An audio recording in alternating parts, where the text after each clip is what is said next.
Hello there everyone, good morning, good evening, good afternoon, and a good night. How are we all doing today? I just sent you the two things. I'll take a look at that then. Oh, I'm tired. Skill said today I had a water fight in the rain. And Funboy said God won the water fight. Oh, don't say that just yet. You never know. You never know. Lou says, hey Lou, all good but tired after work. There's a lot to do.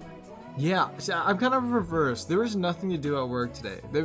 I felt it. I've just been up all morning and just nothing going on. I'm just a little tired, but I'm excited though. Soon we got a lot of things going on, and I'm gonna have a lot of fun.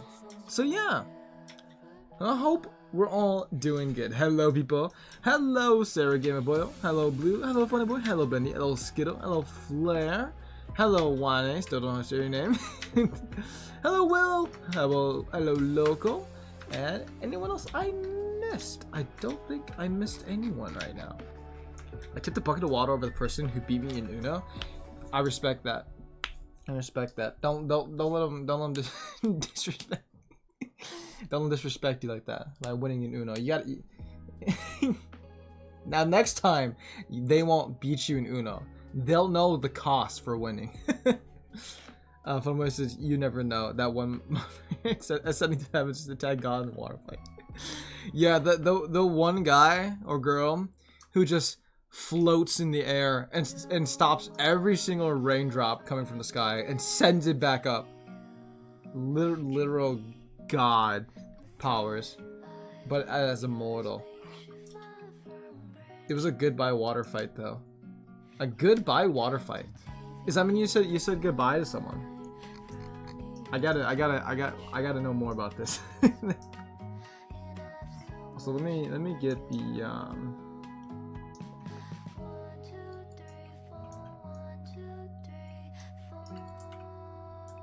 Okay, so this is called Welcome to Dreamwalker Park, brother. This is what Benny sent me.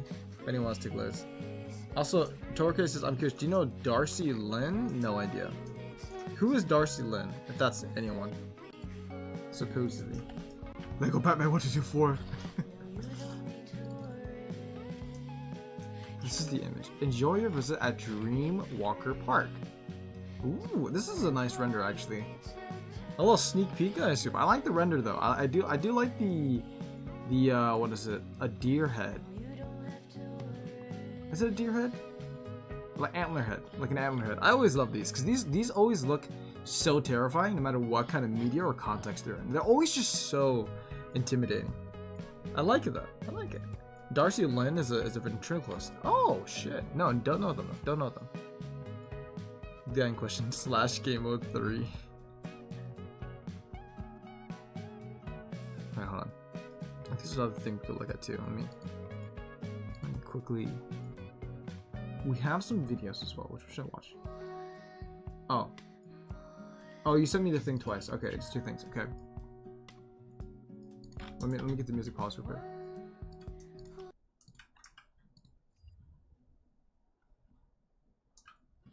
She won America's Got Talent when she was 12. Oh, it's that really young girl who won the contest. I think I heard about that. I think because I think that after that people started getting really controversial and talking about how America's Got Talent or like Got Talent thing is they only give gold buttons and winners to like really young talent because they're so impressive when they're younger, or something like that. Because they're biased basically. I heard about that. Looks like a Wendigo to me. It could be a Wendigo. I like Skinwalker. Could be a Skinwalker too. Could be a Skinwalker. Okay. Technologic Co. Archival Recordings. Intermission 1. Recorded by Opal Diamond. Recording date 6/27/2024. That's today!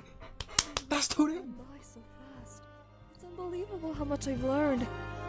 I'm usually not one to investigate stuff like this. I've heard this song. I feel like it's needed. Charles, Chuck, whatever I love when he goes call from that him. bias or no bias, He's totally. not a good person. He deserves to rot in hell.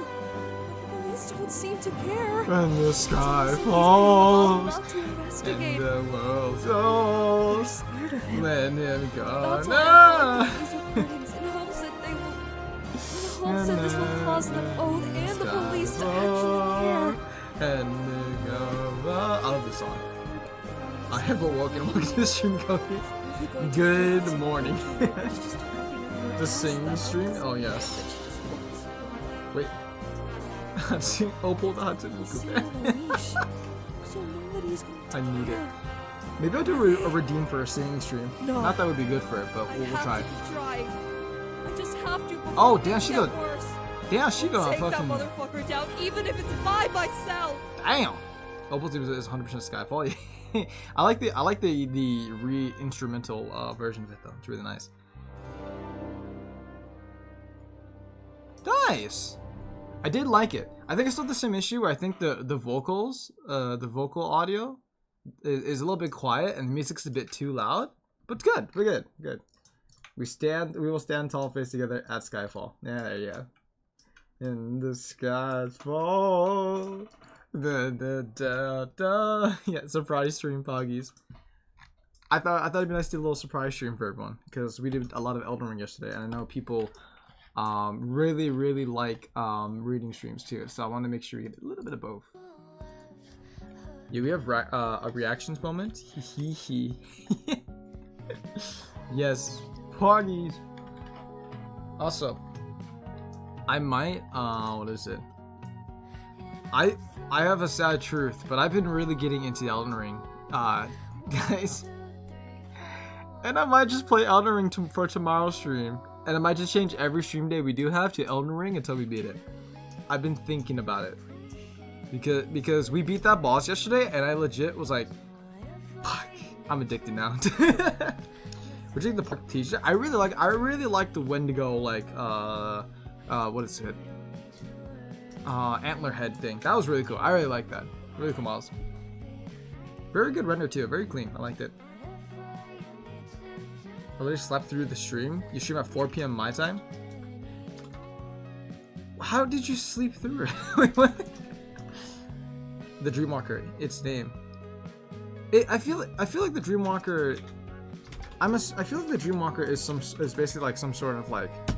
Walks your dreams, right? It's like Freddy Krueger, but in like the universe of like you know, yeah, and like the canonical universe of this. Shit, I'm like brain farting super hard. It's of Skinwalker origins. It's a Skinwalker. We know it. I know it. I like that. Let's see, real quick. But yeah, Hogshu. I think we're gonna get down to some reading. Let me check real quick. Right here, right now. There we go.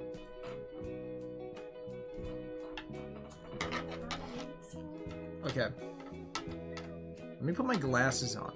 I don't wear glasses, but I do like to protect my eyes from blue light canceling, from blue light, so they're not prescribed.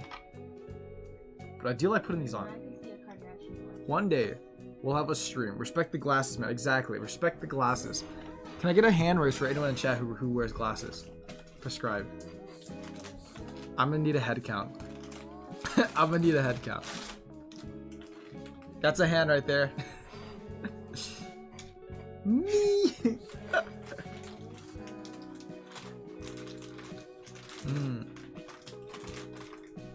That's cool though, Flair. That's cool. I'm not reading all that. It's very long, but that's really cool though. Also, can I? I'm gonna push it. Okay, I got. Why did every time I come here, I gotta like readjust the reading screen? All right, let's crop this. Let's recrop this better. Glasses squad assemble. Yes, exactly. The funny was I am severely damaged. That's okay. At least we're all damaged together. Together as a team. I think we're chapter 5. Can I do like, let's do 500. And do this to like 300. Do. Bam, perfect. Oh, I'm glad they're making shorts though. Glasses for nerds. I'm joking. Please don't cut.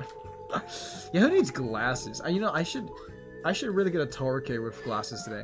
Before we get into reading, could I know today's reading list? Yeah. It's just the usual. We're gonna do 2 hours today, so I want to try to get through these as fast as possible. So I'm gonna be really focusing on the reading and definitely less on the chat.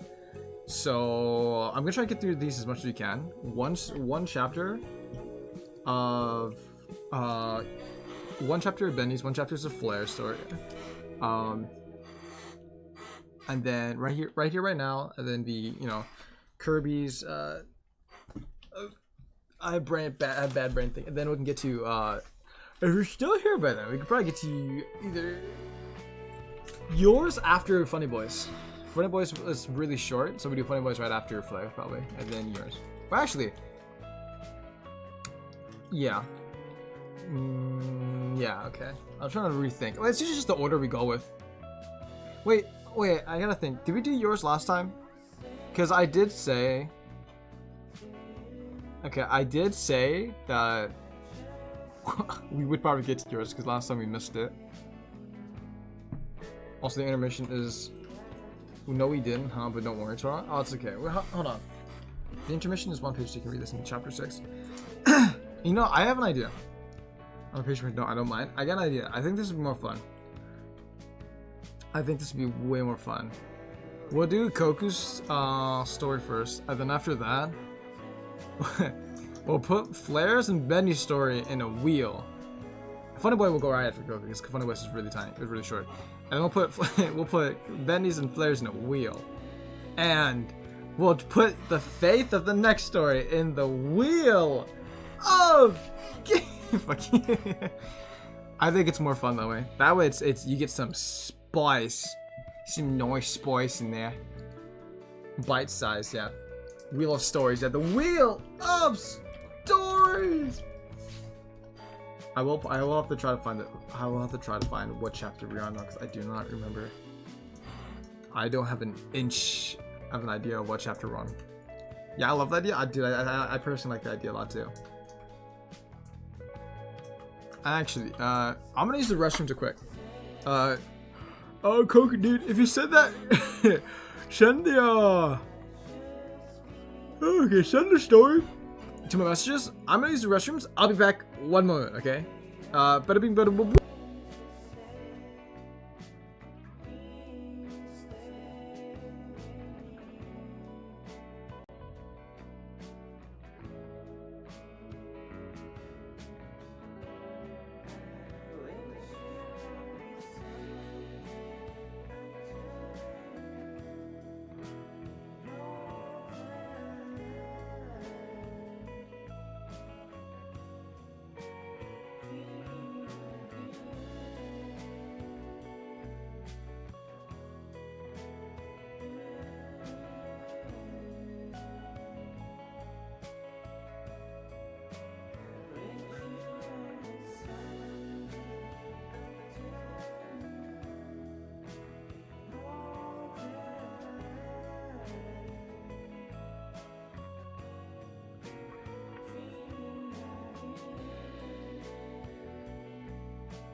I'm back. I think we are reading Eternity's End. I think because that's the one with Onion and what's the lad's name? What's his name? Little Boy. My memory is horrible today. I'm so sorry. But yeah, that's the one. Dawn Light is about Onion. Oh, that's Dawn Light Respite. Oh, then I think we're reading Dawn Light then. I think we need to read Dawn Light.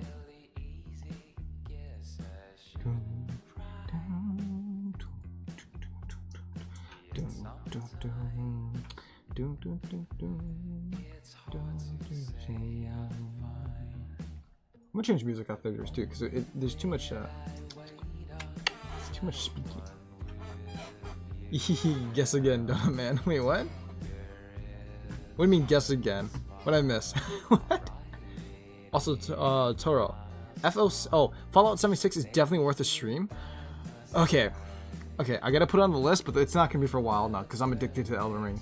And since I'm addicted to Elden Ring, God, I'm gonna be stuck in that for a while. I saw the story. Eternity's End. Oh, okay. Okay, you sent me Eternity's End. Are we reading Eternity's End then? Is that what you decided? I haven't made more updates in DMs because I've been busy grinding in it. Oh shit, well, if you've been grinding it all this time, it means it's good. Also, Indeed, okay. I gotta say, I wish I did love reading Eternity's End. Dude, you write the the chapters you write, dude, are so fucking long. I'm not complaining, but I might have to take a few breathers in between. We need more Omega and Aeon content. Shake my head. Exactly, my bad. Hold on. Don't let me ruin this. Let me get this all cut out.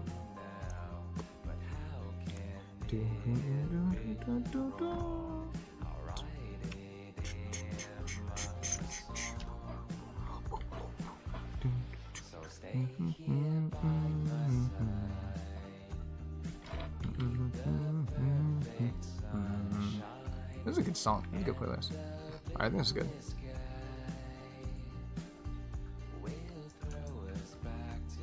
Okay. Cool. Yeah, sorry, I'm making them so long. It's all good. I think if it starts taking up too much time, we'll probably just go to a good half point, which I think is like right here. We probably go to like the half point, at least. We'll determine. Courage Grand Adventure has some Omega and Aeon content in a few chapters, not 19, but it's going to be featured more. Nice. Some more action. Yeah, man. We can go even just till there till you want.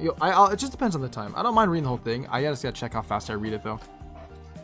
Also, whenever time I think of Omega Aeon content now, all I think about is the reaction Ula Lee gave in our Discord when he read the latest chapters on AV. It's just or the latest, like, what was it, the video or something you said. Lee was just like, I don't mind. I'm here. I'm gonna do my job. I support it. And I was like, I respect that. Lee is wild. Dude, I actually gotta message him. I gotta see if he wants to hop on stream sometime. We did the mini project together. I forgot. I haven't messaged him since. Maybe I'll get in contact again. He'd be like, yo, dude, you wanna join me on stream? It's gonna be poggers. Funny story. Before we start reading, quick story. I sent Ulawi this explosion gif. It's a video. It's really loud, and I meant to send it to someone else. And I said, "Ulawi, don't click on it. I'm sorry." And then he said, "It's too late. My ears." And I felt so bad. Ear warning. I'm gonna play it. It's really loud. In 3, 2, 1. And it's just a big explosion meme. I use it in my videos all the time, so I sent that to Uli, and it just exploded his ears. But yeah, turns up the volume. Okay, that was a mistake. I warned you. I did warn you. But right. We get the squeaky chair, and we're ready to stream. Wasn't that loud? Okay, I'm glad we have deaf people here. I'm kidding. But no, I sent that notes like pretty now. It's loud for me. My ears can hurt now. But yeah, it says Elden Ring for me. Yeah. The title should be just chatting. This is Elden Ring. Well, you know, I guess anyone who comes in for Elden Ring will be for surprise. I'm glad you heeded my warning, though, Flair. Yeah, you gotta turn it down. I warned people. All right, but yeah, that's it. Grab a drink, grab a snack. I'm gonna change the music. Once the music's changed, then we're gonna go and probably start reading. All right, here we are. Okay.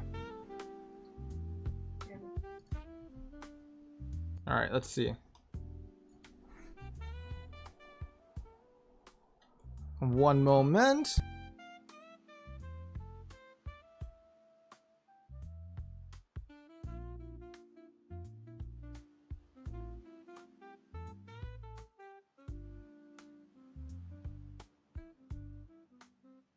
All right, your chair makes more noise. Okay, do you really want? Torky does reading with his. All right, I'll fine. I'll get a different chair. Hold on. Before we start, I'll get a different chair. I concede. I love my squeaky little chair, but we'll move it. No, it's okay. No, it's fine. It's fine. I think it'll ruin the experience if all like I'm in a different chair right now, okay? But it ruined the experience if all you heard was. So it's fair. It's fine. All right. Trick teams after story. Yeah. Okay. No worries. Time to start reading though. Here we go. Squeak the chair is the fun character of the stream. Don't take him out of the cast. Okay, if you really want, we'll put him back for after this story. All right. We're gonna do a little bit because sometimes it's a bit loud for me too, and I can't focus reading sometimes when squeaks go on. All right, we love you, squeakers. Next, we'll put you back in a bit. All right, reading. So, Eternity's End, Entry 3. The sky's daylight had begun to fall, as the moon would soon overtake it and shine up high above the projected forestry. Though it was clear that it would not happen for at least an hour, winds had been blown all day, now ceased their high-pitched whisper. While the leaves began to settle for the night, a daily routine most likely built into their projection. While a golden light gleamed across those same trees. Sunset. It was a sign of the long day coming to an end, and the last light that would shine before moonlight would be all that was left. And if anyone was aware of this, it was Aeon. Though the hero hardly had any time of day on his mind, as his thoughts were already preoccupied with what to do about Omega. He had been on edge for hours, and it had only increased as each hour went by. The reason for such anxiousness was Omega. The younger hero had almost been completely silent for hours, keeping his pace behind Aeon slow, so there could be a distance between them. Aeon hadn't liked this at all, but he couldn't blame Omega for his actions. Either he had something on his mind, or he was upset with Aeon for what he said earlier. Honestly, it could be both in this situation. The sunlight dimmed, and a golden light shone down perfectly into Aeon's line of sight, causing him to blink and to shade his eyes from the raid. Looking ahead, and processing the fact that it was getting late, and that he and Omega most likely needed to rest for the night. They'd been on track all day for time, so by now, they must have been 2/3 of the way to the facility. Realizing this made Aeon's sweat drop, as he had yet to give Omega his apologies, and knew that once they got to the facility, Omega would care no longer. Or rather, would no longer visibly show that he cared. He hardly did that to begin with, but Aeon had been able to pick up his small actions that showed his care about what happened. His small glances at him, the way he started to constantly look towards the ground, and of course, his silence. It was clear there was something up. Aeon had stopped when blocking out the sun from his eyes, and of course, Because Omega was too busy staring at the fake grass, he didn't notice him and ended up walking into his wings, getting a mask full of feathers. Ugh, watch where you're... Omega started in a bitter tone, but cut himself off, instead pushing the feathers out of his face and grumbling to himself, as Aeon glanced over at him, almost apologetically, though Omega hadn't seen it, instead favoring not looking anywhere near his superior. Aeon's gaze rested on Omega a moment later, long before deciding to speak up. It's going to get dark soon, he started, and Omega made a hardly audible grunt, as if it was the only way. As if it was his only way of saying he was listening. Aeon could only sigh to himself before continuing. There's a tree near the riverbank with good coverage. It's only one of the real trees here, so unlike everything else, it'll actually protect us. He tried, but Omega wasn't impressed, still refusing to meet eyes with Aeon. What's a stupid tree gonna protect us from, Poyo? He muttered under his breath, though Aeon had still heard it. The rain? He tried again, hoping Omega would at least look at him. Though he probably shouldn't have been so hopeful, as Omega didn't, instead crossing his arms. Lead the way, then. Aeon frowned under his mask. Omega sounded tired, but not the sleepy sort of tired. It was quite unnerving, since Omega was the sort to never lose his energy and always use it. Albeit in a very violent or annoying ways, it was still part of his personality. And while it could be frustrating, Aeon knew it was a characteristic of his and had accepted it. Omega was now being similar to how he was back on the ship. Quiet, even in speech. Aeon didn't like it. He truly wished Omega had an in-between with his volume, but he just didn't.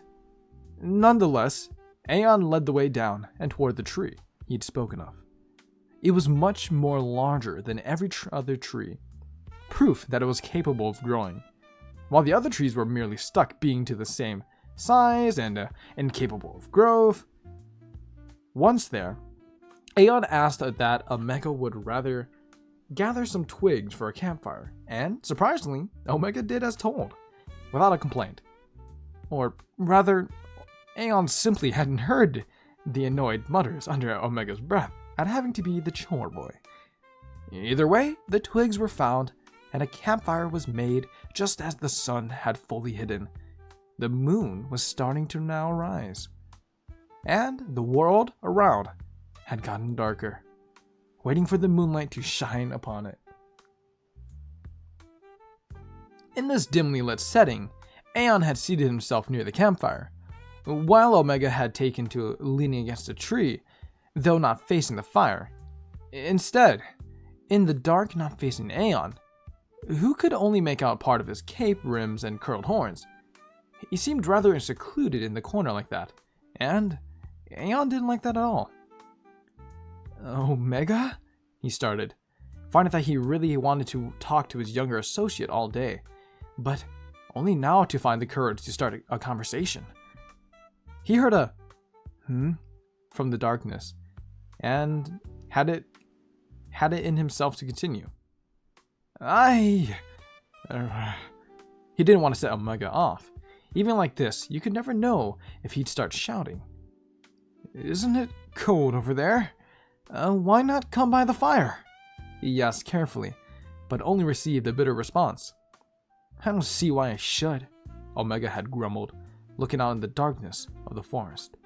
He could hear the crackling of the fire, and everything was silent for a moment. And then, another moment. There was a sigh heard from Aeon, and the footsteps making their way toward Omega, who hardly acknowledged Aeon as he stood in front of Omega, his eyes holding their own fair share of tiredness. Please, he looked down at Omega, who refused to meet eyes with him. But after mumbling something underneath his breath, Omega did stand up and made his way over to the fire, sitting down near it. Aeon followed after him and sat down next to him, though Omega shifted when he did. The action caused a frown to rest on Aeon's mouth. If anything, Omega was the sort to be constantly tugging at his side while demanding a duel. To have him move away wasn't a nice feeling, Aeon realized. There was more silence, and only fires crackling could be heard. Aeon was glancing at Omega every so often, before finally deciding to get what he'd wanted to say all day off his chest. "I'm sorry," he started, looking towards Omega, who actually looked back at him, almost bewildered by what he said. "What?" was all he could manage. "I'm sorry," Aeon repeated, more confident in his answer, though Omega's look was one filled with confusion, as if he was still processing the interaction they were having. You don't have anything to be sorry for, Poyo," he answered, turning away and looking at the fire. Aeon almost relieved he got that proper response, as he was expecting Omega to call him stupid or annoying while storming off. But maybe he had actually had a chance to talk with him properly. Hope was bad to have when it came to Omega, but Aeon just couldn't help himself. "Well, I said those things about you. I shouldn't have." Omega looked back at him, a thoughtful look of being hidden beneath his mask, almost as if he was deciding whether he should say something or not. Aeon didn't know what, but he didn't have to wait long to find out. "You shouldn't be sorry for telling the truth," Omega mumbled, which caused Aeon to blink. If anything, he wasn't expecting Omega to admit that aloud. Omega could see his look of disbelief, which caused him to look away. "I'm not stupid, Aeon. I know what I am." That statement caused Aeon to frown. I don't think you're a nuisance, Omega," he said in a softer tone. But Omega gave him a bitter look as he responded. "Do I?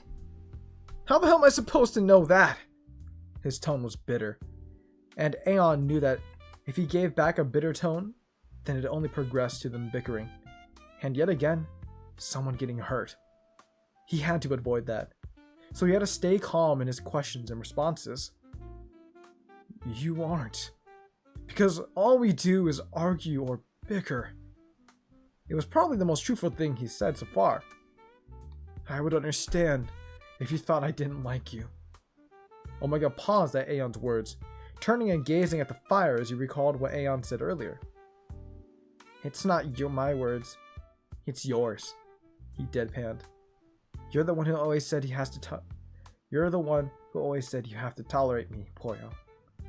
His tone was quieter, Aeon not knowing how to respond since he was right. Those were his words. "I was angry. I didn't mean..." He tried, only to be cut off. "Yeah? Well, so was I!" Omega barked in a louder tone, his eyes meeting Aeon, his usual bitterness filling them. They locked eyes, but Aeon could only find one question filling his mind. He may only make things worse by asking, but he just had to know. "But why?" His eyes held a softness in them, followed by curiosity, and Omega backed slightly at the question. He didn't want to start talking about such things. He just didn't.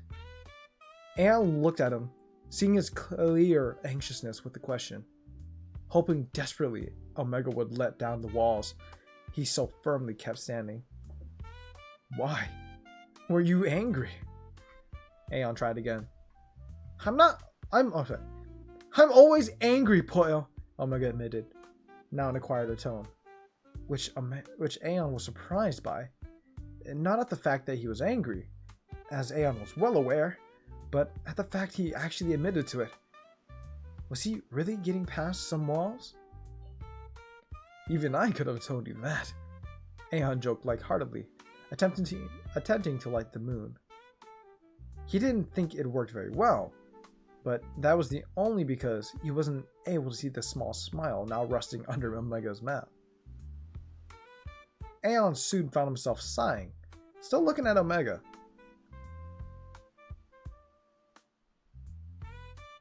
But why?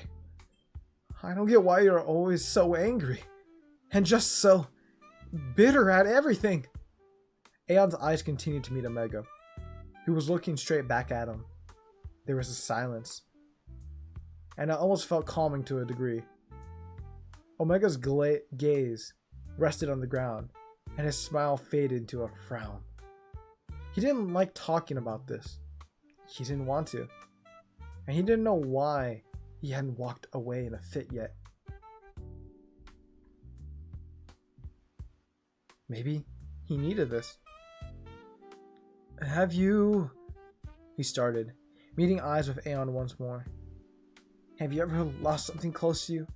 Something you cared about?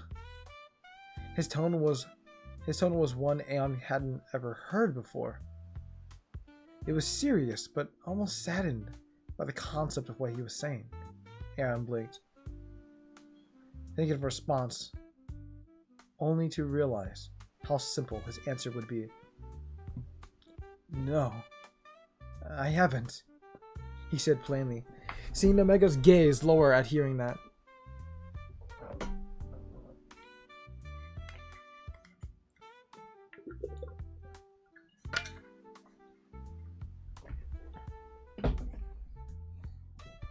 I see, he humbled, now fidgeting a little. It seemed he was really anxious about what he'd say next, as he had a good reason to be, as it was quite the source of a lot of his stress. I have, it was said quietly, almost regretfully. Like he didn't want to say it out loud, but he knew he had to. Aeon's final features dimmed at knowing that. He wasn't expecting Omega to have experiences like that. He almost didn't want to ask his next question, but his curiosity got the best of him. How much did you... He started, only for Omega to immediately finish, his eyes narrowing. How much did I lose? His gaze was deep, and Aeon thought it looked pained. Everything. That was all Omega was willing to hear or say on this matter. He looked away, and Aeon found he shouldn't have probed so hard about this. If Omega was serious, and he really did lose everything he cared about, which could mean people and places alike, then, oh Nova. Omega, Aeon wanted to say something, anything, an apology for asking, or maybe even words of comfort. But truly, what did he offer? Nothing. Omega looked at him, and for the first time in a long while, recognized Aeon's worry and concern.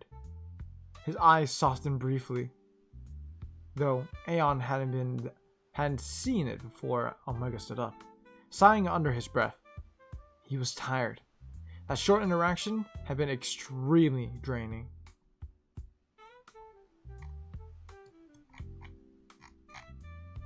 Hold on, I gotta pick up something real quick.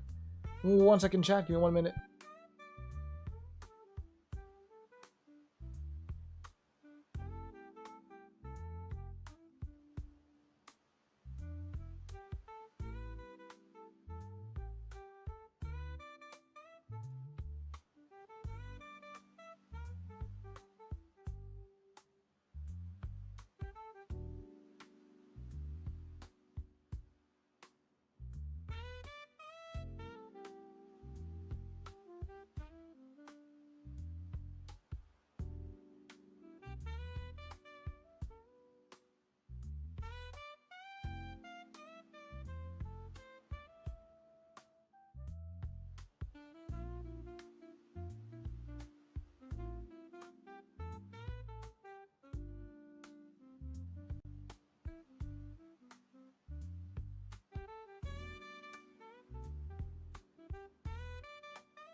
Ba-da-bum-ba-da-bum-ba-da-bum. Back. Hey, wait, no bonfires. No bonfires. Put that away. Put that away. Hey, what are you guys doing? Only for 1 minute and you guys are starting fires already.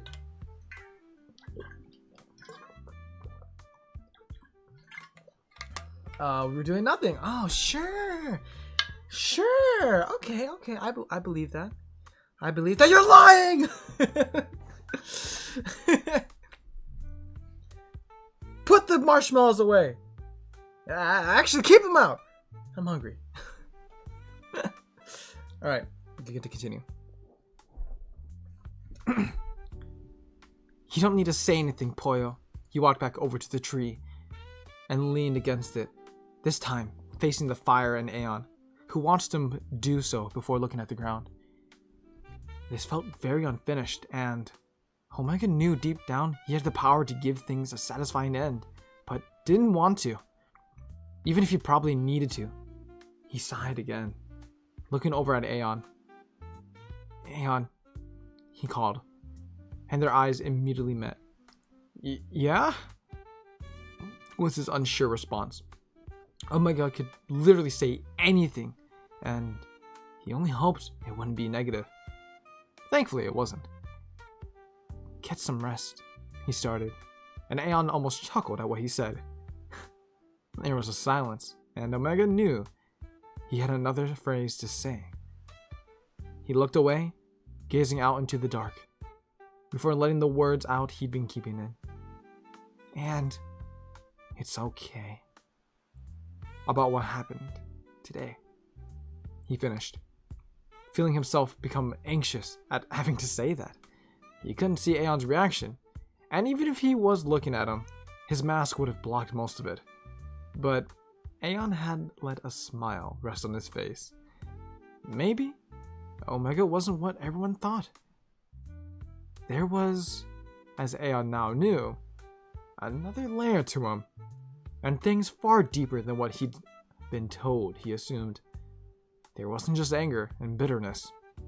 There was sorrow and calmness. There was more.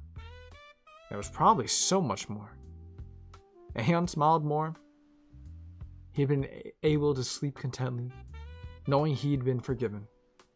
Omega would too, knowing he was able to forgive. Alright, rain check. How's the chat? How are we doing? How are we feeling? Also, welcome to the stream, Matt. I know you saw my Twitter post. Don't question it. It's amazing. Don't worry, I'm a lawyer, Your Honor. My clients are innocent because this is because I said so. Thank you, Saul Goodman. You did a good job. Hi. And I am doing good. Good. Rain check, good. Oh. All good. We chilling. We nice and chilling.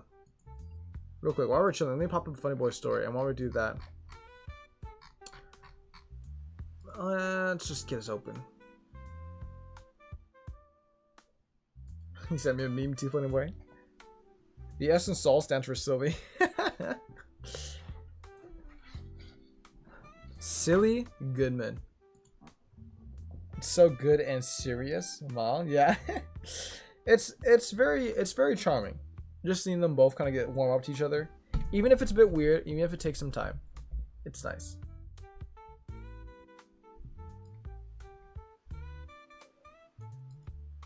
Oh shit. Here's the dock. Should probably set this up real quick.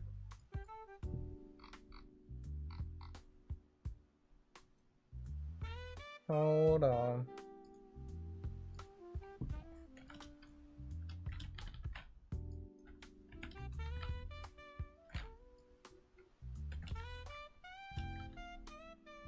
Hold on.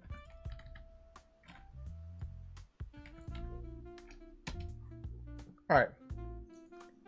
Here's what Funny Boy sent to us. Yesterday's Elden Ring, he promised stream today. Yeah, exactly. Well, you missed, check the announcements in the Discord, Matt. That's usually what I update us about. I send every update usually there. Also, Funny Boy sent this to us. You face your judgment in the eyes of Atro Ulyukpech. I don't know. I sense that you've been giving a second chance to make things better. Your latest judgment will be revealed momentarily. Facility members obeyed. 2. Facility members disobeyed. 3. Facility members killed. Redacted. Ending obtained. Bad end. Your judgment? You didn't even feel guilty about it, did you? Further note, there is more to find. Ending 3 or 4. Bad end. Oh, wow. Wait, I got the bad ending? Bruh! How did I get the bad ending? What did I do? What did I do? What did I do? I must have messed up something here to get the bad ending. Seriously. I can't have anything nice. I swear. Many things. You're getting raided in a second. Oh my god! Cloak Chicken, thank you so much for the raid. The Knights of Avalon have arrived. Talon raid. Oh my gosh. The Knights of Avalon. Hello.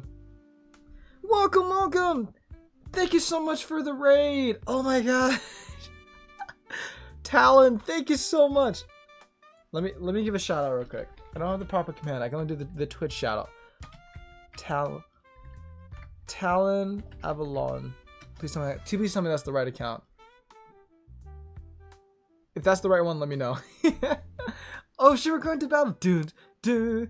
Get followed. Thank you so much, K or Bayer Live for the follow, and thank you all for the raid. Thank you. Raid type shit. That's what I'm saying. But hopefully this is the right account, by the way. If so, thank you so much for that. Welcome, fellow raiders. I guess we should probably give a little introduction. We are a little bit tired today, but I would do my best to bring some energy. Also, Tor, translate the Greek each time I send the doc. Is it Greek? Is that what it is? Okay, let me take a look. But yeah, Roach follow. Then back to base annihilation. No annihilation. I come back to see a raid. Cool. Yeah. So basically, hello, I'm Torke. People call me different names, but honestly, call me whatever. It's really fun. I do a lot of gaming. I used to stream daily, but now we stream on Mondays, Wednesdays, and Fridays, 3 p.m. Central Time Zone, which is 2 hours ago. 2 hours earlier is when we usually start streamings. We've been playing a lot of different games, from just looking at random stuff, reacting to random things. We've been playing Elden Ring, so we started that yesterday. Today, we are going for another hour, and we're going to be doing some reading of some fan stories and written original stories that some of our chat members have written. So if you like a little bit of audiobook stuff or narration things, for today, that's what we will be doing. And you can join our Discord and keep in touch with what we update our stuff. So, yeah.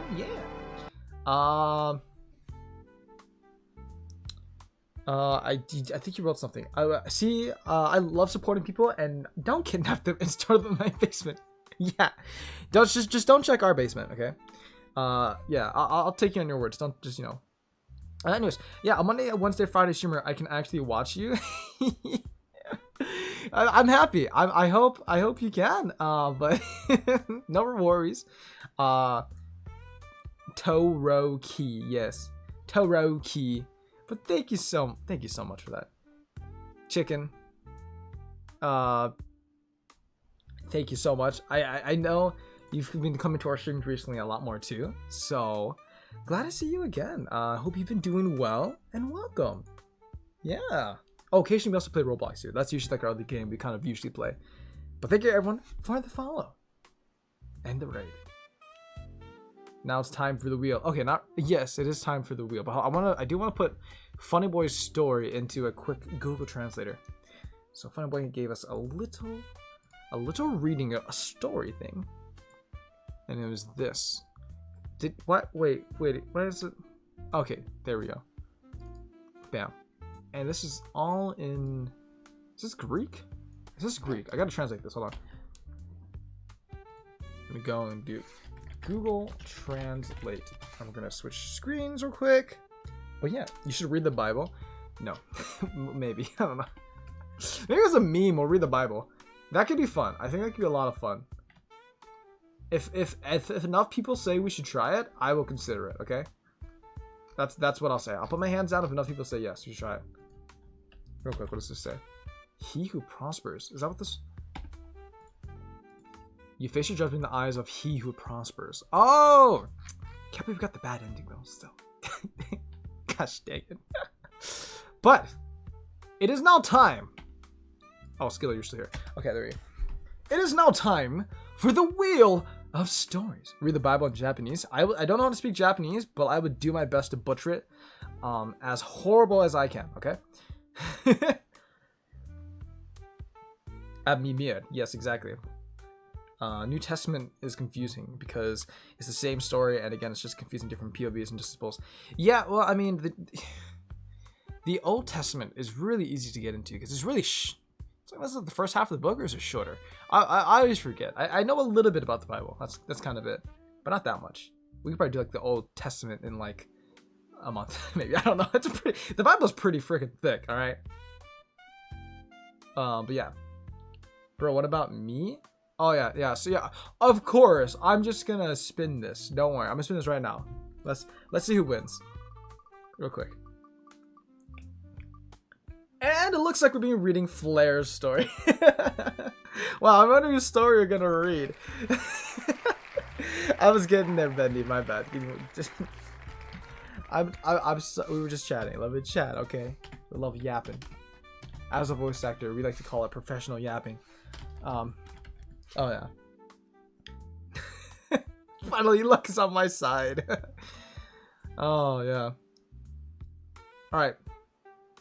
So, no bias. Here, we're gonna spin this wheel, and we're gonna get to this is probably the last story of the night. This is a surprise stream, by the way. We usually don't stream on Thursdays.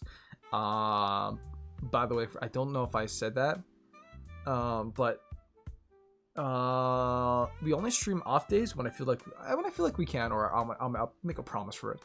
I usually write those stuff in the Discord. But we are going to be reading either Flair's or Benny's, because I think that's as much time we have for the rest of tonight. I do have to get off and going. But yeah, let's start spinning the wheel. The Wheel of Stories! Yay! Let's go. Bada bing, bada boom, bada bing, bada boom. Oh wow, Flair. Can we get an 07? It would have been Flair yellow. It actually was super close. Most cameras stop before they're big. Can we get 07 for Flair? We can 07. Rest in peace. We can apologize for Ben if you want to. This is unlucky. Fuck yeah. Alright. Flair? You missed it. It's okay. That means that next week we'll start your story. Just gotta remind me, okay? Because I do forget. Next week we'll start yours, 07. Alright, let me get this loaded up real quick. Flair, Def didn't have a 4-3 win chance. Totally not. Totally not. Also, we are on the intermission and then chapter 6, I believe. So, okay. I will absolutely remind you. There you go. Alright. So, now that we are here. So, anyone who's new here, feel free to just kind of chill out. Think of it as like an audiobook. What I will be doing is, well, first I'm going to be cropping this so it probably fits the screen. What I'll be doing is, we'll be reading this story. Original story works, it's called Right Here, Right Now. Story created by Zach Bendy Attack. Original story, and we will be reading the intermission and one chapter of this book. And then after that, we'll probably be ending. So yeah, feel free to just kind of put some, you can either listen to my music or our stream, kind of like an audiobook, put us in lurk, grab a snack, grab a drink, whatever you feel like. And yeah. So yeah, feel free to vibe. I saw bits, what happened? I don't know, I didn't see bits. I think I'm blind. But yeah. Let me quick. Yeah, I remember, I saw what you said. I saw what you said. Don't worry about it, man. I got you. We got you. Oh wait, shoot, can I just do this?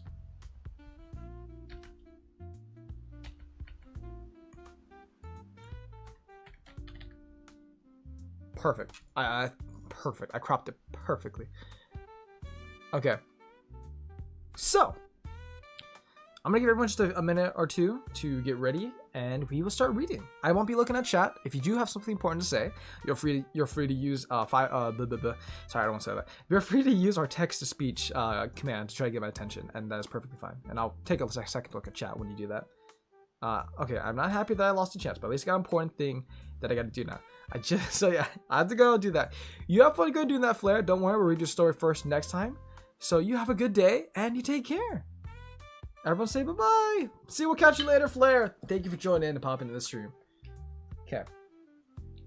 Maybe something a little somber.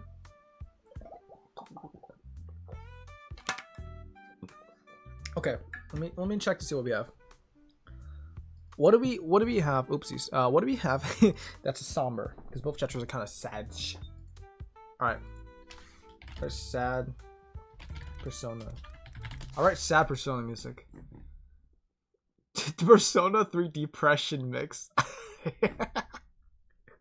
Wait, that sounds like that's a banger title. Sylv Dragonmore says, do people write short stories or something and submit them here for you to read or something? It could be either or. It could be a short story, or it could be like a full-on like book you wrote. We'll just kind of read through them. Right now, like the stories you've been reading has been Flair's and Bendy's, because they usually have pretty big like they have pretty big stories, and we've been reading them for at least like a year now at this point, or almost a year now. So it's just kind of constant. Basically, yeah. God, it's almost we've been streaming for a year now. It's kind of crazy to think about. Mine is getting published soon, yeah. So, yeah, it could be anything. Also, if it's not copyright, we can read actual like stories like Harry Potter or something like that, or like the Star Wars books, or literally anything. We just kind of like doing like fan stories and stuff like that, and it's pretty fun. It's pretty fun. We get some original works and stuff. Join the Discord. We need friends. Yes. Don't tell them anything. Yep. But yeah. Okay.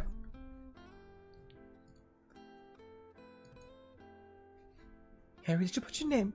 Did you put your name in the goblet of fire? Dumbledore asked. No, Dumbledore, I did not put my name in the goblet of fire. Why would you assume I did? God, I would love to do fucking Harry Potter. Oh my god. Not do Harry Potter. I would love to read Harry Potter. Just to do, like, really bad British impressions. That'd be so amazing. Oh god, I'd love to do that, actually. I'll put that on one of my things to do before I retire from streaming. Harry, did you put your name into the goblet of fire? Call me. Do...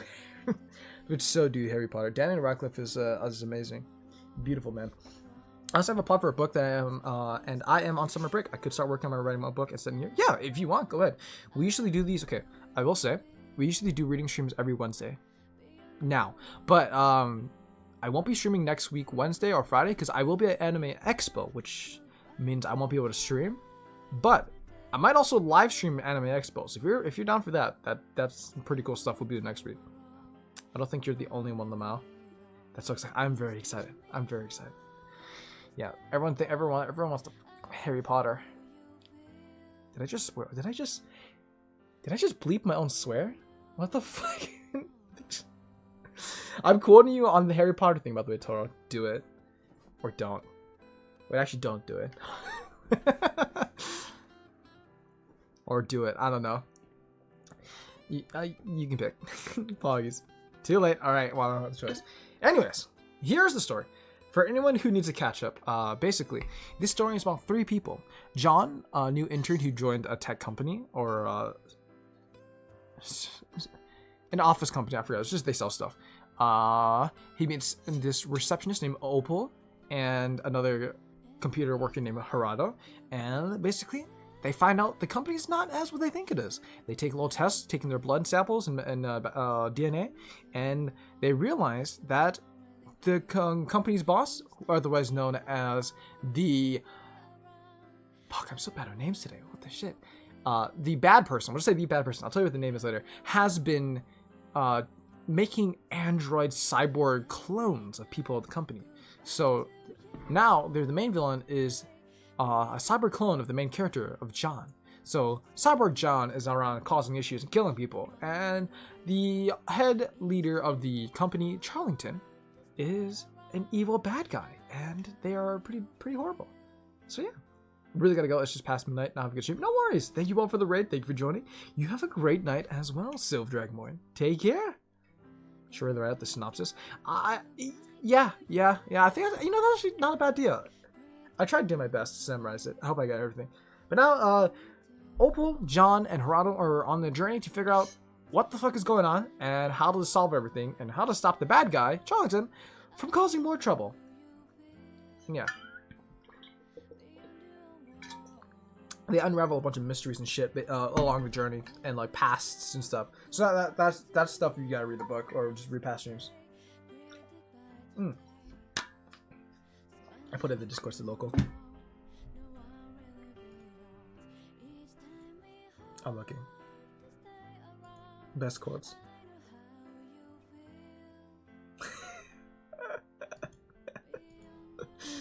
Oh, that's amazing. That's amazing.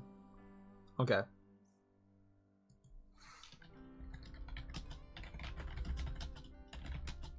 Okay. All right. I'm not gonna respond to that locally. You know what I mean. Anyways, no homo though. I'm straight. I'm just saying. I'm a straight donut. Just no homo. It's Tab's fault. It's Tab's fault. Anyways, it's just that it's just a respectable opinion, respectable man. Very, very charming, good looking. That Daniel Radcliffe guy. Anyways, I am going to start reading. All right. Intermission. Clear the way, a police officer stated in a deep voice. John held the blanket that was wrapped around him close as he looked over at Opal and sneered. Opal looked over at him with worrisome eyes as the breeze blew and the sounds of the police sirens grew louder. The chattering of the officers was muted as John thought about what to say to Opal. His mind started to become fuzzy with thoughts that were filled with anger. You did this, John muttered under his breath. What? Opal wondered. You heard me. You did this. If it wasn't for your relations to the entire company and that madman, none of this would have happened. But, of course, you just had to be born. And you just had to keep living on when you could have easily just killed yourself. And we wouldn't have to deal with any of this bullshit. John yelled. You know that is far from the truth. If I wasn't alive, you wouldn't have anyone to protect your sad, sorry ass from this world.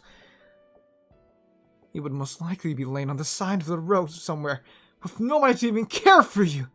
Opal growled while looking deep. Oh, sure. That's what you like to believe, isn't it? That poor old John wouldn't be able to live on his own without some test subject to protect him. Huh?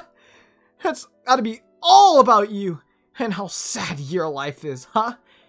Do you consider the idea that our friend is out there somewhere, possibly dead, and all you can feel is sorry for yourself, despite nobody giving a shit?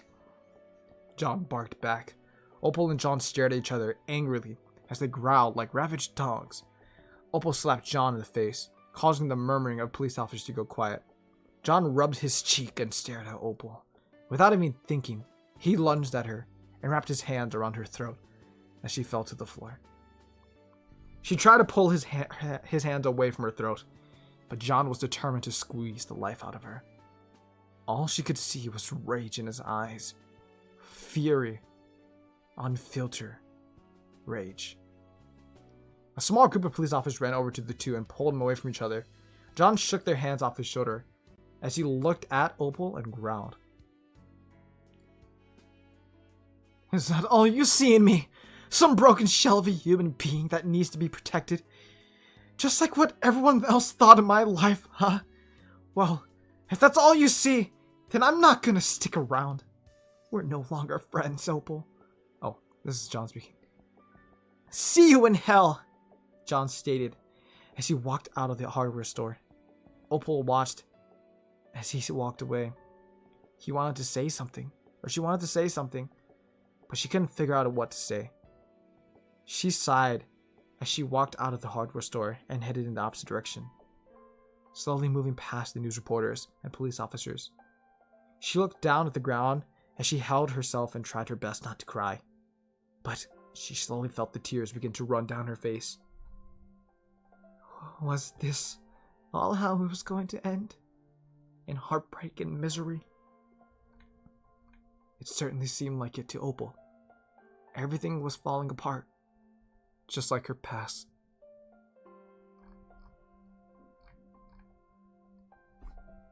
Chapter 6. It has been 3 days since the citywide blackout occurred. The electricians have been hard at work to figure out what was originally causing the problem. Luckily, all the power has been restored, but it left everyone wondering what happened. During the blackout, the hardware store, was known as Lock and Key, was broken into and left the boss and customers knocked unconscious. When they woke up, they seemed to have their minds frazzled and could not remember the events of what happened prior, which made it harder for the police to begin an investigation. All they know is that an individual known as Gerardo Martinez went missing. Police are currently searching the individual, but they have yet to release any information about the missing individual. The most certain thing we know is that this blackout may have been part of something much bigger than we expected. The newscaster's voice spoke through the speakers of a small gray radio. Just then, a loud banging could be heard. Gerardo looked up from the floor of a small padded room to see a shadowy figure looking through the small barred window of a metallic door. "Good morning, Sleepy Beauty. How are you feeling today?" Charlington snickered as he watched Gerardo looking through the window. Gerardo groaned as he fixed his glasses and stood up to the rattling of a chain. Gerardo, I forgot. He looked down at his ankle to see a metallic cuff around it and a chain attached to the wall behind him. "Oh yeah! You've kept trying to escape, so I've had to take some preemptive measures to prevent that from ever happening again." Charlton smirked. Gerardo looked at him and grumbled. "What do you want with me?" he hollered at Charlington. Charlington laughed uproariously. "I'll go if you need to, funny boy, don't worry about it." "You are a pawn in this game of chess that I'm playing with your friends. It's their move next, so let's see how well they notice what piece to move now," Charlton commented as he began to walk away from the door. Gerardo adjusted his glasses and grumbled. "Oh, and one more thing, Gerardo." Charlton's voice could be heard from a short distance. Just then, a toilet paper roll was thrown through the bars of the door window. "And next time you do your business, use a roll. I may be evil and all that, but I'm inhumane." Sorry. Gotta wash the bed and make the card. Don't worry, do what you need to do. Don't you do? Do what you do. You guys have fun. Charlton stated as Gerardo looked at the roll that sat on the floor, then back up at the door. "Hey, you got full mobility of your arm again. Oh, that's pretty cool, isn't it?" Aisling excitedly stated. Opal looked down at the coffee cup that sat in front of her. It was mostly empty, with a soggy tea bag sitting at the bottom. "So, Technologic Co. shut down temporarily, huh? That's kinda interesting." Aisling tried to make the conversation with Opal, yet she got nowhere. Opal got from the kitchen table and threw the tea bag away. They went to the sink to put the coffee cup at the bottom of the sink. Aisling watched her begin to walk out of the kitchen. Then she stopped Opal in the doorway. "Look, hun, you can't let this get you down. You have to strike back, fight to save him. After all, Charles deserves a swift kick in the ass anyways," Aisling stated. Opal leaned up against the doorway and sighed. "I feel like I was the one that got that swift kick.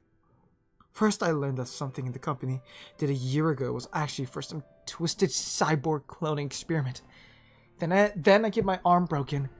Then I learned that my boss is actually some supervillain. Then my sister gets killed because of him. Then I learned my sister and I were part of some twisted experiment set up by my dad, who now inhibits the body of some robot created by Charles. Then I learned that my mother is still alive in the body of a cyborg clone of me. Then the dude I've been best friends with for almost 5 years now goes missing. And I can't remember much what happened that night. 3 days have passed, and there's still no word from him at all. Oh, have a good night, Matt. Take care. Have a good rest. Bye-bye. Everyone say bye-bye. Opal grumbled. Aisling stood up from the kitchen table and walked over to her. She gently placed a hand on her shoulder. We'll find him. Don't worry. After all, it's only the morning of the 3rd day. Things could easily change as the days go on, Aisling told her. Opal brushed her shoulder off, then made her way down the hallway and into the bedroom. She shut the door behind her as Aisling looked in that direction with saddened eyes. Opal leaned up against the door and let out a quivering sigh. I doubt that things will change. John scrolled through the text messages on his phone, clearing out blocked message after blocked message. It took him a while before he reached Gerardo's phone number and saw that the last time they talked was a week ago. He sighed as he turned his phone off and sat next to it, and sat next to him in the bed he laid in. He laid in bed as he looked over at his window to see pigeons flying past the bright sun that beamed into his small bedroom. He couldn't even enjoy it. He knew he had to get out of bed. However, he knew once he did, he'd want to go right back to bed and try to forget about the fact his friend was missing. He hadn't talked to Opal since Gerardo went missing. He had to talk to her eventually. He just had to. He sighed as he got out of bed and walked over to his closet and pulled out a dark blue long-sleeved shirt and a black hoodie. Next, he walked over to a small wooden dresser and opened the first drawer to pull out a black pair of black jeans that had holes in the knees. He threw the clothes on his bed and he took off his white baggy t-shirt and gray sweatpants. He looked at his chest and saw 2 faded scars that went across his chest, underneath both breasts. He smiled slightly as he put the long-sleeved shirt, the hoodie, and holy jeans on. He grabbed his phone and put it in the hoodie pocket as he walked out of the bedroom and to the door of his apartment. He slipped his dark blue tennis shoes that sat next to the door and grabbed the keys that sat in a small dark bowl on a counter next to the door. He walked out of his apartment and shut the door behind him, locking the door with the key. He walked down the hall to the elevator and pressed the button that pointed downwards. The elevator door shuddered open. Then he walked into the elevator shaft and pressed the button with a star on it. And the elevator door shut. I'll show you this chapter is sad as fuck. Yeah, it's just all depression now. What the fuck happened? Here you go, ma'am. A medium green iced tea? A chipper, young female voice stated. Opal carefully took the iced tea from the counter and handed the female cashier a couple of $1 bills. She turned around and started to walk toward the dark green couch that sat on the left side of the cafe when she stopped in her tracks. John stood a few feet in front of her as he held his hands from his hoodie pocket. Hi there, John, Opal nervously and quietly said. John looked at her with tired eyes and a forced small grin on his face. Do you want to sit and talk for a minute? Opal asked him. He nodded and the two walked over to the couch. Opal sat down and placed her iced tea on the coffee table in front of her, while John sunk into the couch. So, how have you been? Opal wondered. John sighed slightly. I've been better. Opal looked at him, then down her iced tea on the coffee table.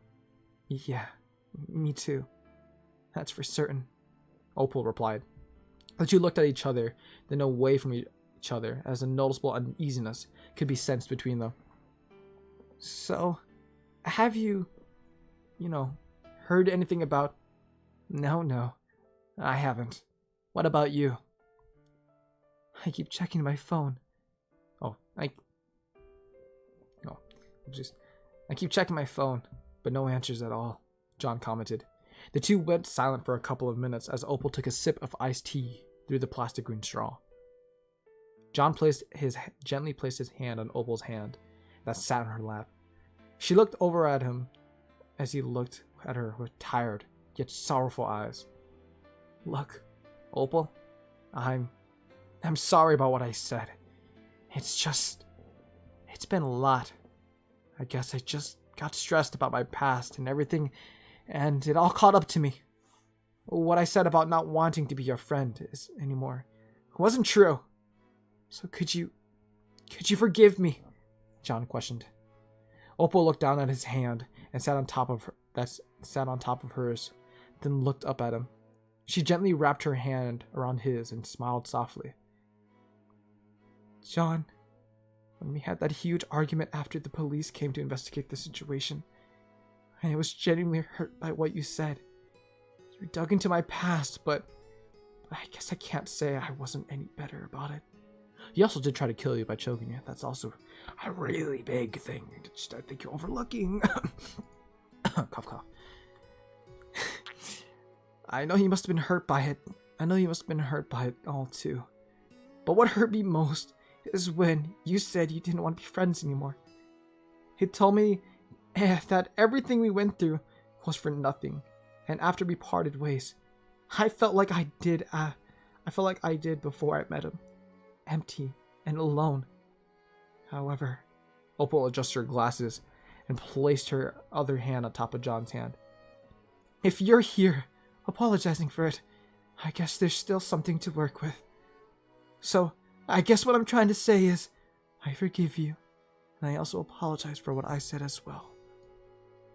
Hi, Soma, welcome to this chat, welcome to the stream, welcome. Also, yeah, well. John smiled softly as he felt tears begin to well up in his eyes. Opal pulled him closer and wrapped her arms around him. After a couple of seconds, he wrapped his arms around her as well, and the two hugged. The two stopped hugging each other after a few minutes, and Opal looked at John with a soft smile. Attack 1224 says the we're doing reading, by the way. was just created like a week ago, so this originally was the only way you knew they had the third act breakup. Oh, this was added recently. Okay. That makes sense. I like that, though. A little bit of context. You know what I mean? I feel like... Oh, they do that in books, too. I feel like it's like a prequel. But they have, like, sub-stories. You know what I mean? I forget what it's called. Like a spin-off series?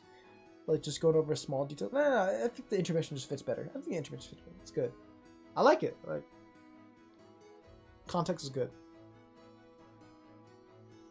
Sorry, I'm stretching quick. Also, John did try to choke Opal to death. I hope they're just gonna gloss over that. Yeah, they're just gonna. Well, yeah, no, that's just chill. That's chill. Let's see how many more pages we have to read. Okay, up to 87.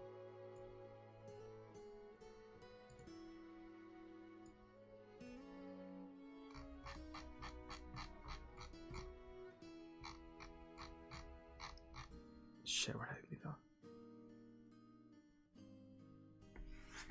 Okay.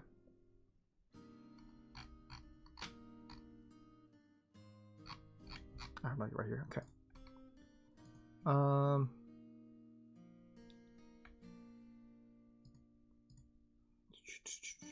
Okay. The two stopped hugging each other after a few minutes. How's your day going? It's going great. We're just chilling. Extra stream, so I promise we do some reading today. So I'm just vibing. Also gives a good way to practice some more voice acting. Yeah. Tomorrow is supposed to be a horror game stream, but I think we're gonna play more Elden Ring tomorrow if you're wondering. But yeah. Well, since you're new here, quickly, yes, Elden Ring grind. Since you're new here to reading streams, if we just grab a snack, chill, pretend we're just like an audiobook or something, and just vibe. You know, that's what this stream's usually about. We're gonna end once we get to maybe half an hour. We have to end before the 2-hour mark. So yeah. Just a little bit left. Is this book freaky? Well, we've been reading this for like the past probably like we read this like at least like on 8 different streams by now. Like it's been like almost 2 months since we started this. Granted, we do like 1 chapter a week. Yeah, it's pretty interesting though. We will leave we can we can send the link if you want to read it into the chat, but it's also going to be a mini book written. But yeah. Anyways, continue on though. So I'm going to what we like to do is we keep reading, and I don't usually look at chat unless you use text to speech. But I'll take a glance if it's anything's important. But yeah. Okay, on to reading now. Here we go. The two stopped hugging each other after a few minutes, and Opal looked at John with a soft smile. She raised her fist up and held it out in front of her. "Friends till the end?" she asked. John smiled and bumped her fist with his fist. "Friends till the end, Opal," John replied. Opal finished her iced tea and looked at John with her common smirk as she asked him, "Hey, do you want to go for a car ride?" John looked at her with a raised eyebrow. She got up off the couch and motioned for him to follow. John followed behind as the two made their way back out to the street, and Opal walked to the driver's side of a purple AMC Pacer. "Get in, kid. We have somewhere to go," Opal stated as she opened the driver's side door. "Get up, Squawk! Come on now, get up, Squawk!" A high-pitched male voice spoke. The hunter opened his eye slowly to see a raven looking down at him, blocking the bright sun that beamed down on him. "What? Who's talking to me?" the hunter groggily asked. The raven pecked at him and squawked again. "I am, you damn buffoon! Squawk!" the voice yelled. This time, the hunter could see the raven's beak move as it talked. The hunter looked at the raven, confused. "Wait, you're a raven? How? How can a raven be talking?" The hunter wondered. The raven flapped its wings and stood next to the hunter. As he sat up and looked at the raven. "Oh yeah, it's been 30 years in the future, and us wildlife creatures have learned how to talk, Squawk!" the raven spoke. "Wait, it's really been that long?" the hunter cautiously asked.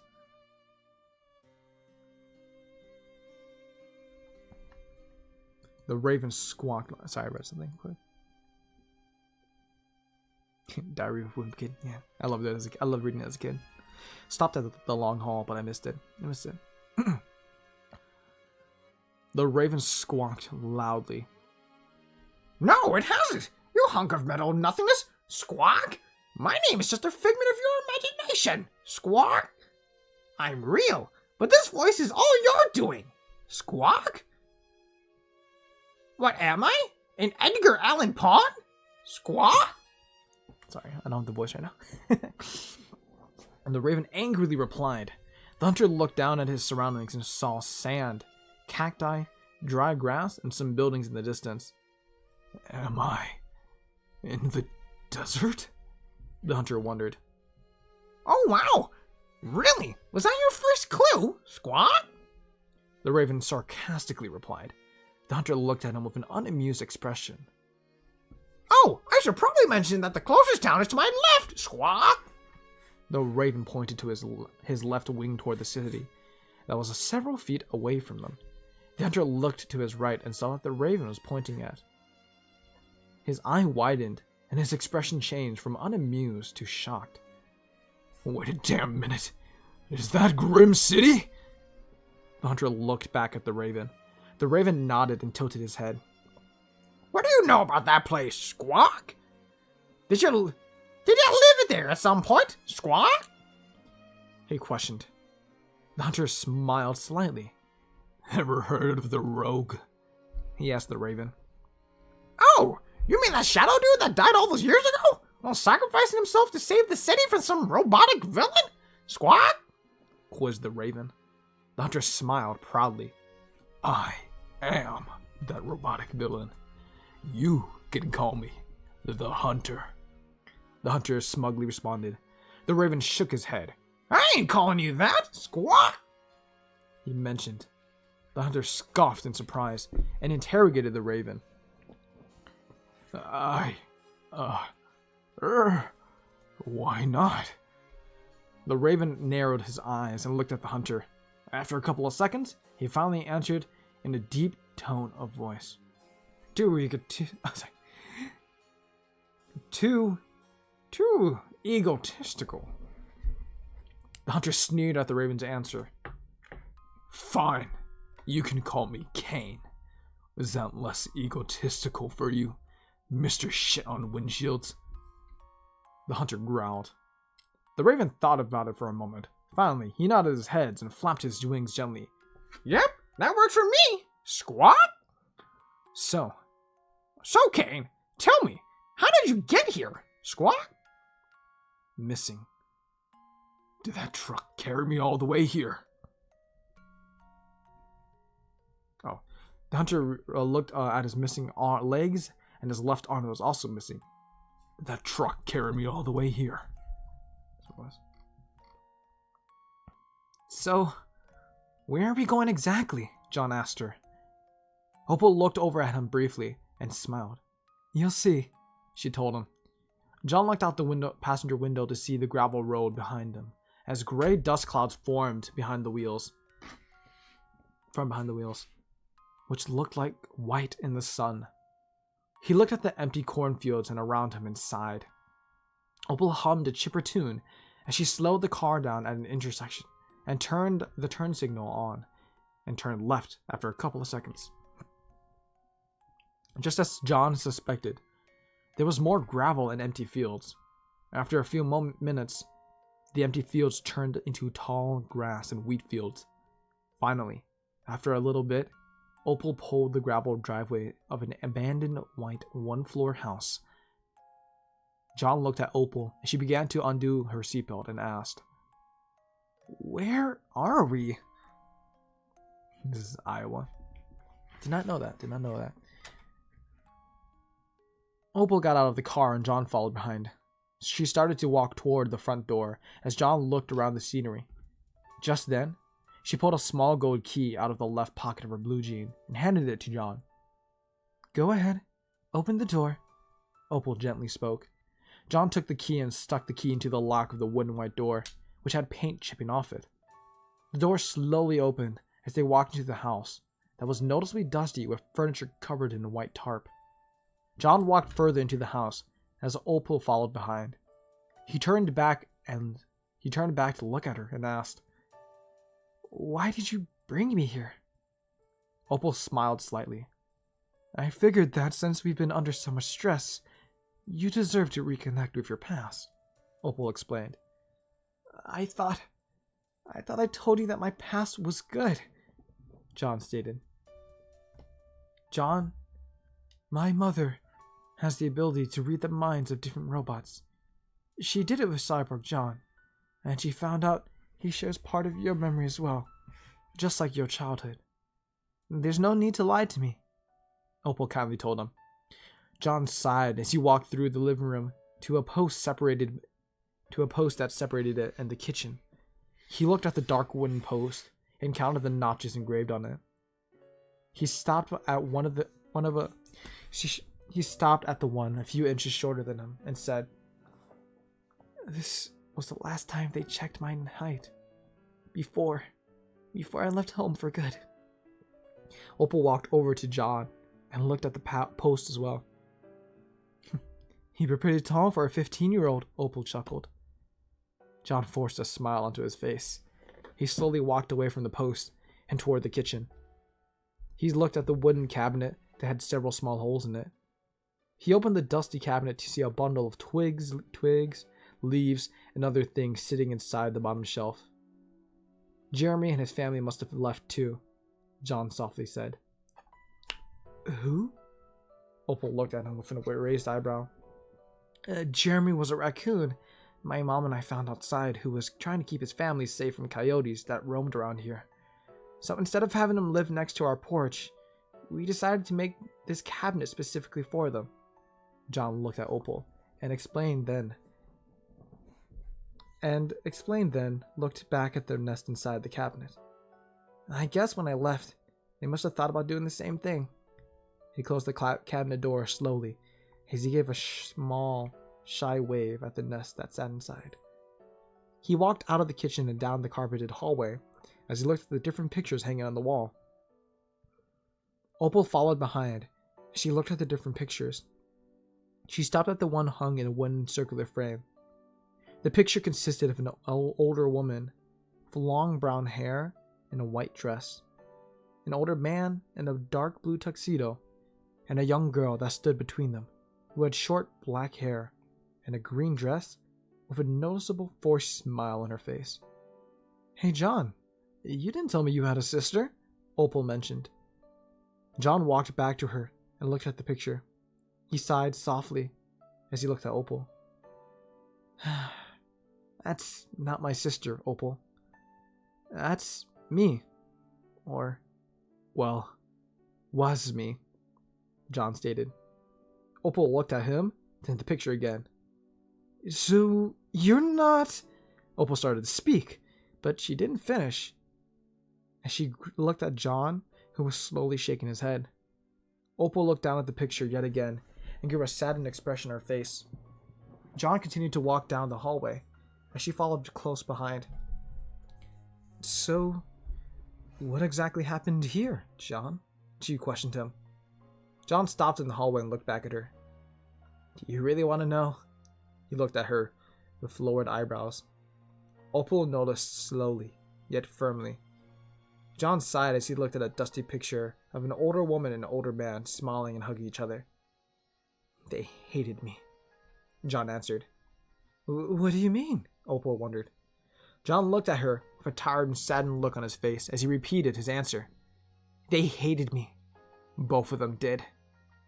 "You mean they didn't like you being you?" Opal asked. "Exactly," John stated as he looked back at the dusty picture. "They wanted their proud Jessica to stay Jessica, no matter how many times she told them she wasn't happy the way she was. When I had enough money, I left home to live with one of my best friends. I got money helping him out with yard work around his neighborhood. And I got enough money to pay for my surgery. A year came and went, and I became Jonathan Edwards Marksman III. I bought that small log cabin over by your house, but eventually I had to sell it because I couldn't afford it after I lost my job at the gas station. I ended up running itself out of business, and I couldn't find another job to save my life. So I eventually had to move to the cheap apartments that I'm now living in. Not once in my life did I ever think about my past, and every time someone asked, I lied to them." Opal looked at him with saddened eyes as she tried to find something to say to him. John looked at the dusty picture once more. His body was telling him to throw it on the ground and break it. His mind was telling him to burn the house down, and his heart was telling him to run away again. He stood staring at the picture with the voices in his head, telling him to do several things, but it eventually it all went silent as he looked down at the ground and felt his tears run down his face. Opal looked over at him and placed her left hand on his right shoulder. He lifted his left hand across his chest and placed it on hers. For the first time in his life, he felt genuine anger for the life he was forced to run away from. He knew that there were good memories intertwined with multiple bad ones, but what could he have really done except try to forget his real past and make up a new one instead? He looked at the picture for the first time in a really long time. He could see who he truly was in that picture. Jonathan Edwards Marksman III. I'm sorry. I brought you back here and made you relive all of that. Do you want to leave?" Opal asked him. John cleared his vision of tears and shook his head slowly. He moved away from the picture and headed down the hall to a blue wooden door with its paint slowly chipping away. He pushed on the door a couple of times before it finally gave away and opened up with a loud creak. He looked around the room to see a mattress without any bed sheets, a dresser that was covered in a white tarp, a wooden floor with a play rug that was covered in dust, and dusty windows that the sun shone through. John looked at the bed and saw a dusty wooden box sitting on it with dust-covered envelope sitting on top of it. He walked over to the box and took the envelope off of it. He blew the dust off, then saw the word apology was written in the white envelope. He slowly opened the envelope and pulled out a piece of notebook paper with a lengthy letter written in pencil. "What does it say?" Opal asked him. John looked back at Opal, who was leaning against the wooden doorway, then looked back at the letter. "Dear John," he started to read out loud. "By the time you read this letter, we will most likely be in a retirement home or dead. But we wanted to write this letter anyways to apologize to you for the way we treated you when you were younger. We always told you that if you were uncomfortable with something, we would help you make it more comfortable. That we should have done the same when you told us that you were not comfortable with the way you were." John looked at Opal, who was smiling slightly as she looked at him. Then he looked back at the letter. "After you left, both your father and I felt deep regret for what we said to you, and even considered coming to find you. But we had no idea where you went, and we figured it was for the best, because you might not have returned you might have not been happy to see us again. We had some hope that you might return, so we began practicing saying your name and writing it down. When someone asked us about our daughter, we'd correct them and tell them that was our son. Eventually, when Jeremy and his family felt safe enough to venture back into the wilderness, we had to come to terms with the idea that you might never return, and we were okay with that. We should have never talked down to you. We should have supported you, but we were too blind to the fear of change that we forced you to stay the way, and that was not a good thing. So while we're not around to say goodbye, just know we'll be watching over you, telling everyone in the clouds how proud we are of our son, John. Signed, Bethany Marksman and John Marksman II. P.S. We left a gift for you in the box below this letter. We hope you love it as much as we love you." John finished reading the letter as he put it back in the envelope and placed it on the mattress next to the box. He grabbed the box and raised the lid to see something that made his eyes light up. "Oh, have a good night. Don't worry. I'm trying to be Godric. I don't know who that is. I'm scared now. Have a good night, Soma. Have a great night. Thank you for popping in for a little bit. You take care. Bye-bye." He's about to have the burger. I'm excited. I'm just scared. I'm excited. But yeah, thank you. We'll catch you tomorrow. Bye-bye. "What is it, John?" Opal asked. John took the item out of the box and turned around to show her a green yo-yo with an autograph signed on the side of it, which read, "Felix Yo-Yo Yaking, Florida." John felt tears begin to well up in his eyes again, except they were happy tears this time. "I can't believe they got him to sign this," John sniffled. Opal walked closer as she looked at the yo-yo, then at John. "If you don't mind me asking, who's Felix?" she wondered. "He was an impressive dude who could do a bunch of cool tricks with his yo-yo. I always wanted to get his autograph, but I never had the money." John smiled slightly. "It looks like they still loved you after all, John," Opal mentioned. John wiped the tears of his eyes as he smiled. Opal looked at him and giggled cheerfully. "So, hey, you ready to go?" she questioned. He nodded as he put the yo-yo and the letter in the box, and the two headed out of the room. He looked back to shut the door as he saw a young girl with black hair, slightly pale skin, and green eyes sitting on the bed in a green dress. She waved at John as John looked at her and smiled. "Thanks for every happy memory, me," he softly said to the girl. She smiled cheerfully as he slowly closed the door. The two walked back down the hallway and out of the house as John stood in the doorway with a smile on his face and said, "Goodbye, home. Thanks for everything you did to me. I'll never forget you." The door closed to an empty and silent house. Once more.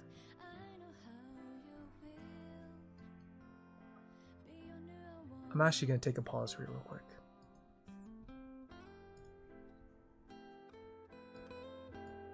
So, I would love to read more, but we are getting close to a time that I actually do have to get going. Bendy, I will be recording those lines in a bit. Don't worry. That's why I do have to leave a little early. I do apologize for not getting them done sooner. I appreciate you changing the line, but I have been really, really busy. So I'm really sorry if I really can't get some things done a little sooner. We will definitely finish the next time we stream reading this part of the chapter. So thoughts on this chapter so far? I thought that was very touching. I kind of like how John was originally, he thought that his parents hated him, for feeling to be different. But in the end, it's just like, yeah, no, like they loved him after all.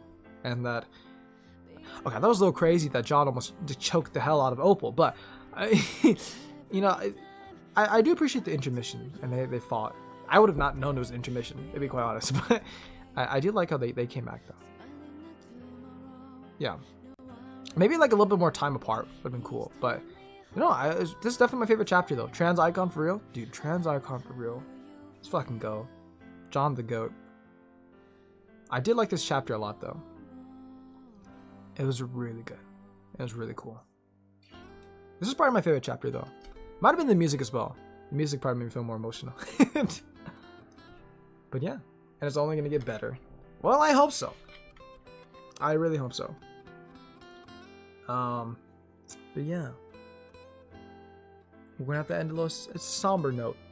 And I thought that ending it there would probably be good. Chapter 6 December Peak.